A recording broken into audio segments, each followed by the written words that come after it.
ओम कृष्णाय वासुदेवाय हरे परमात्मने प्रणता क्लेशनाशाय गोविंदाय नमो नमः। नमस्कार, स्वागत है आपका आचार्य वाणी में। आप सबका हम स्वागत करते हैं। मैं आचार्य डॉक्टर विक्रमादित्य हर रोज आपके साथ रहता ही हूं और इस चैनल पर आप अपने प्रश्नों को भी भेज सकते हैं। आज हम उपस्थित हैं वृषभ राशि वालों के लिए कैसा रहेगा 1 मार्च से लेकर 10 मार्च तक का समय।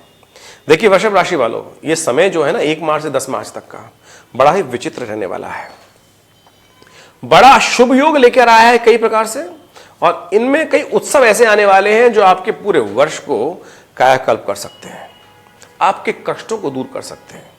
ये रात्रि ऐसी आने वाली है इन दिनों में, एक उपाय हम आपको बताने वाले हैं खास तौर पर कि जिसके द्वारा पूरे वर्ष में कैसी भी नेगेटिव एनर्जी आपके घर में रही हो आप उसको स्वाहा कर सकते हैं, खत्म कर सकते हैं, समाप्त कर सकते हैं। तो सबसे पहले आरंभ करते हैं कि 1 मार्च के लिए कैसा रहेगा ग्रहों का योगायोग। वृषभ राशि वालों के लिए ग्रह दिखाते हैं कि 1 मार्च और 2 मार्च के लिए ग्रह दिखें तो आपके लिए बड़े अच्छे हैं, आपके लिए आगे बढ़ने के योग बनेंगे, साथ साथ धन लाभ के योग बन सकते हैं, आगे बढ़ने की स्थिति आपके जीवन में उत्पन्न हो सकती है। ग्रहों का योग दिखा रहा है कि इस दिन खास तौर पर आपके लिए काफी अच्छे योग बन रहे हैं। लेकिन ग्रहों का परस्पर योग काफी दिन से ऐसा चल रहा है कि जो परस्पर विरोधी भाव मन में उत्पन्न कर सकते हैं, हाँ ना में फंसे रह सकते हैं। एक मन में भाव ये हो सकता है कि लाभ के लिए आधी गति इधर हो आधी गति उधर हो। कोशिश ये करें अपने सेंटर फोकस को सेंटर करते हुए, क्योंकि चंद्रमा इस वक्त जो है जो रहेंगे मिथुन राशि में रहेंगे, और मिथुन राशि में जो है चंद्रमा दुस्वाभाविक हो जाते हैं।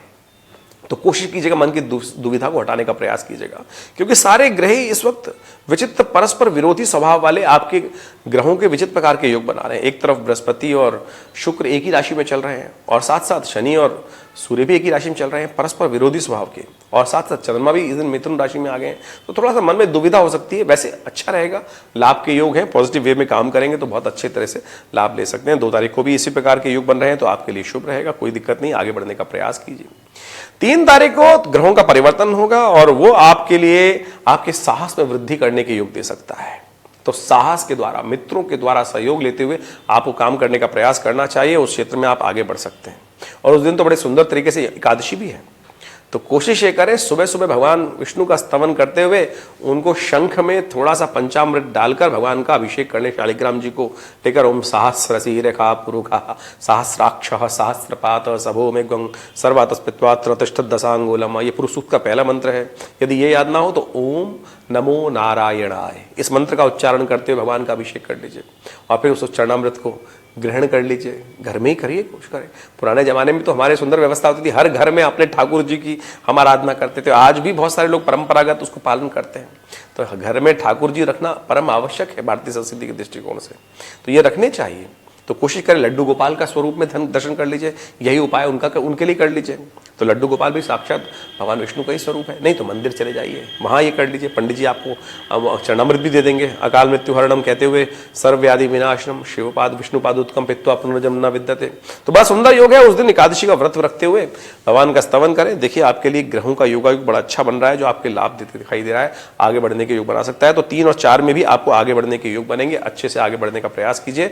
आपके मित्र, आपके पार्टनर, आपके कई लोग आपका सहयोग कर सकते हैं।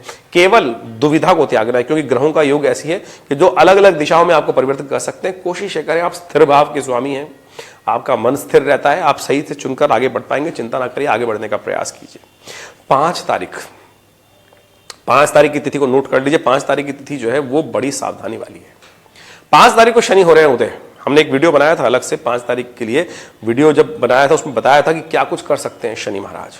देखिए आपकी राशि के अनुसार से यदि हम बात करें तो आपके जो शनि महाराज हैं वो एक दशम भाव में चल रहे हैं। सूर्य वहां पहले से विद्यमान थे, और ज्योतिष गणनाओं के अनुसार से जब परस्पर विरोधी स्वभाव के ग्रह जब एक स्थान में एकत्र हो जाते हैं तो परस्पर विरोध उत्पन्न करने के योग देते हैं। ये संसार के आप समझें कई प्रकार की परस्पर विरोधी घटनाएं घट सकती हैं।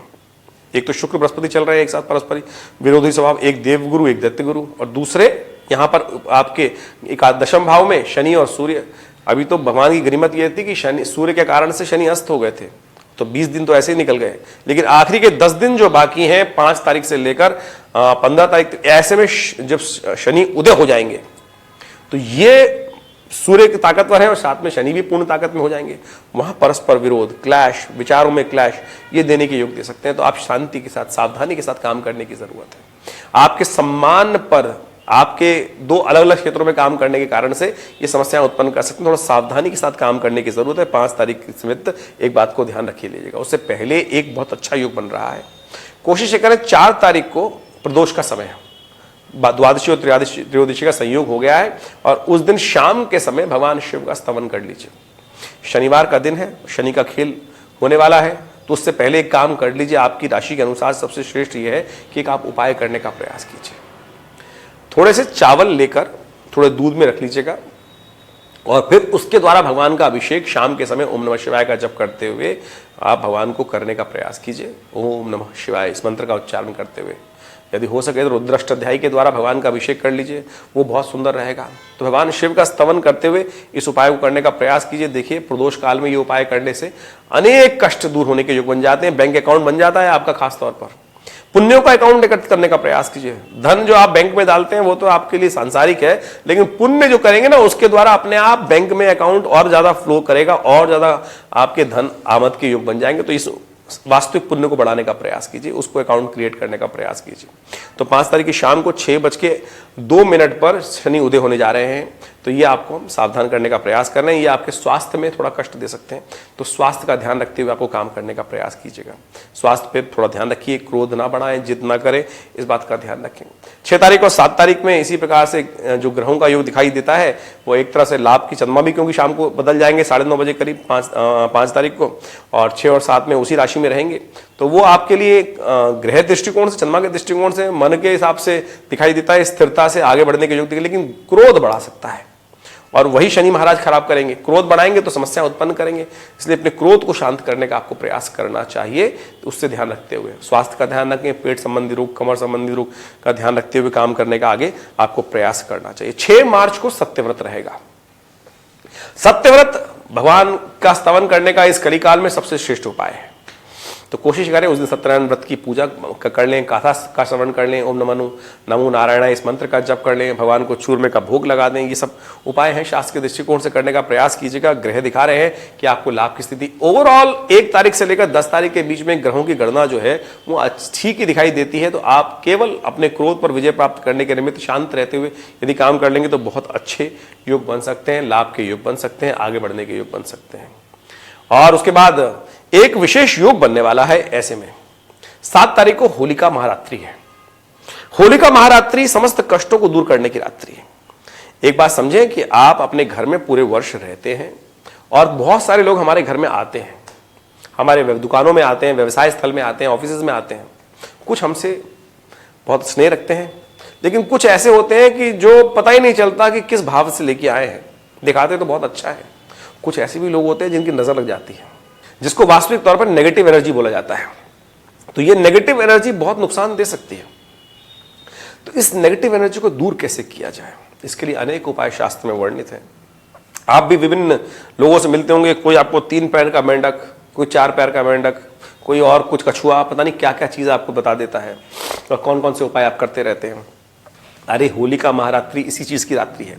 वर्ष में एक दिन इस उपाय को अवश्य कर लेना चाहिए, जो आपकी राशि के अनुसार से हमें बड़ा श्रेष्ठ दिखाई देता है। तो आप कोशिश ये करें, हमारे यहाँ आमतौर पे होली वाले दिन एक पूजा की जाती है जो दोपहर के समय की जाती है। होलिका का पूजन बोलते हैं। पुराने जमाने में गांव में परंपरा थी, घर की स्त्रियां बच्चे सब जाते थे और वहां पर जाकर पूजन करते थे।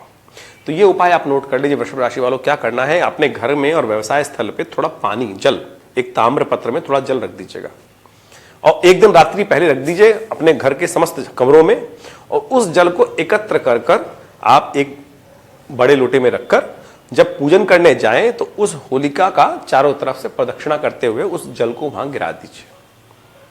और बस यही पूजन का होता है। और इसको रात्रि में जब होली जलेगी तो आपके घर के समस्त कष्ट दूर करने के अद्भुत योग बनेंगे। यदि शाम सुबह नहीं कर पा रहे तो शाम को ही ले जाइए, शाम को प्रदक्षिणा करते हुए उस जल को वहां गिरा दीजिएगा।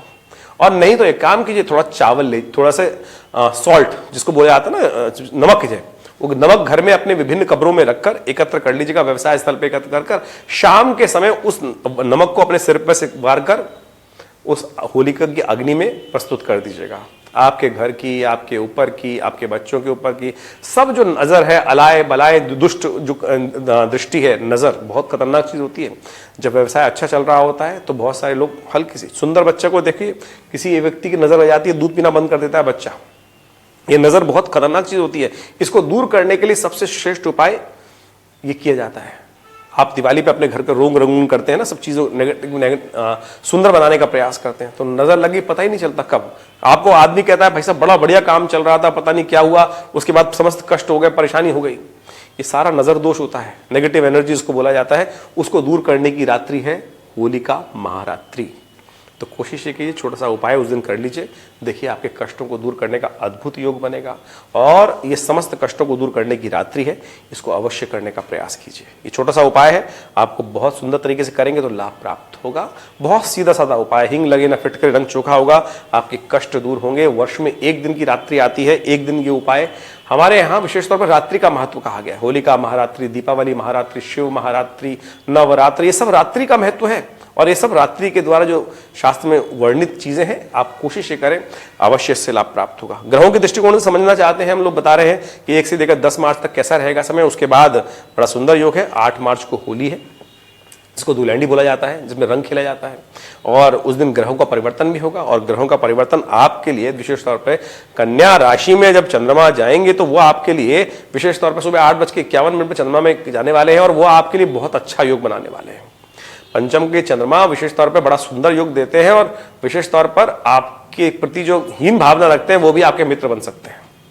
और उस दिन तो है ही ना, होली के दिन सब मिल जाते हैं, दिल से दिल मिल जाते हैं। तो ये आपके लिए दिन है, कोशिश ये करें सबके साथ मिलकर प्यार से व्यवहार करने का प्रयास कीजिए। आपके दुश्मन भी जो थोड़ी खटपट मन में चल रही थी, ये उपाय तो कर ही लिया, रात को आपने नेगेटिविटी दूर कर ली। और उसके दिन सुंदर एक उपाय हम आपको बताने जा रहे हैं, ये कर लीजिएगा। देखिए ये दिन भी ऐसा आ रहा है, चंद्रमा भी बड़े सुंदर तरीके से आ रहा है, जो बता रहा है कि आप अपने कष्टों को दूर करने का योग बना सकते हैं। सुंदर तरीके से समझ लीजिए इस उपाय को। वृषभ राशि वालों को क्या करना है कि भगवान विष्णु के मंदिर में जाकर उनका पूजन करें, और उनको विशेष तौर पर इत्र का स्नान कराएं। इत्र का, परफ्यूम का, सुगंधित द्रव्य का उनका साथ स्नान कराएं, और उसी के द्वारा उसको, उस जो इत्र एकत्र हो उसको अपने ऊपर भी सुंदर सुगंधित द्रव्य उसका अपना भी थोड़ा सा छिड़क ले, होली भगवान के साथ खेले। सुबह सुबह ये कर्म करने के बाद आप अपना दिनचर्या आरंभ कीजिएगा। ये विशेष तौर पर जो समय रहेगा 8, 9, 10, ये आपके लिए बहुत अच्छा है, और इसमें कई प्रकार के आपको लाभ मिल सकते हैं, आगे बढ़ने के योग बन सकते हैं। बस क्रोध को कंट्रोल करना है, क्योंकि शनि जाग गए हैं, व्यवसाय पर दृष्टि डाल रहे हैं आपकी, तो आपको बस क्रोध पर, जिद पर कंट्रोल करना है। आपके लिए दिन शुभ हो सकता है, लाभ आपको मिल सकते हैं। हमने कई प्रकार के उपाय आपको बताए, आशा करते हैं ये सब समझकर आप उनके अनुसार काम करने का प्रयास करेंगे। और आपके मन में कोई दुविधा चल रही है तो चिंता ना करें, नंबर्स हमारे आपके सामने स्क्रीन पर हैं। आप दिल्ली में हमारे आश्रम पे भी आ सकते हैं, नंबर्स पे व्हाट्सअप कर सकते हैं। हम अवश्य आपके लिए आपके प्रश्नों का समाधान इसी कार्यक्रम के माध्यम से देने का प्रयास करेंगे। और दीपावली के दिन, होली के दिन विशेष तौर पर हमने आश्रम पे एक बड़ा कार्यक्रम भी रखा है, और उस दिन क्योंकि विशेष तौर पर मंगलवार है, और पहले मंगलवार के दिन आश्रम पर सुंदरकांड का सुंदर कार्यक्रम होता है, तो आप सब लोग उसमें आ सकते हैं। होली मिलन के कार्यक्रम में हमने ये कार्यक्रम रखा है, तो शाम को करीब करीब 5 बजे सुंदरकांड का कार्यक्रम रहेगा, और सुंदर तरीके से भगवान का आप स्तवन कर सकते हैं, माँ भगवती का दर्शन कर सकते हैं। रविवार का तो कार्यक्रम होता ही है, वो आपको बताते रहते हैं, उसमें सब लोग आ सकते हैं। दिल्ली में विवेकानंद योगाश्रम लक्ष्मी नगर कुरेजी में स्थित है, और उस दिन आप सब लोग मिल भी सकते हैं हमसे आके। हम सबसे मिलते हैं रविवार को सुबह 8 से 10 बजे तक। आए, स्वागत है आपका आश्रम पे। नमस्कार।